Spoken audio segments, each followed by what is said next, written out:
Bueno, ningún partido discute que los datos que facilita ELA en relación a las diferencias fiscales con Europa no sean reales. Si se coge la presión fiscal media europea, en Euskal Herria tenemos un margen de 7.300 millones de euros. En la Comunidad Autónoma Vasca se supone 5.300 millones y 2.100 en Navarra.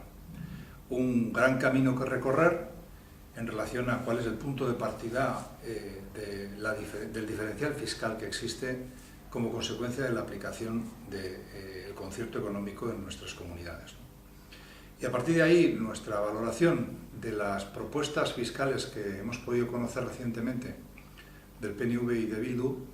Bueno, el PNV hace suya la tesis patronal, en donde subir los impuestos a los ricos, a los empresarios, a las rentas altas va contra la inversión y el empleo.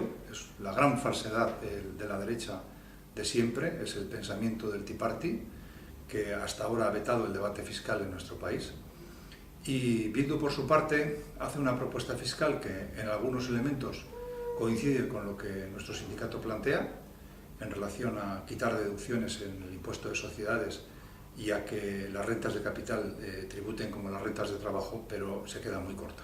No es ni mucho menos la alternativa fiscal que en estos momentos necesitamos, ¿no? Nosotros diríamos que ante una situación excepcional caracterizada por una emergencia social, los partidos vascos se mueven en el terreno fiscal con modificaciones que no cambian en sustancia nada de lo importante. Y necesitamos que se cambien las políticas fiscales muy a fondo.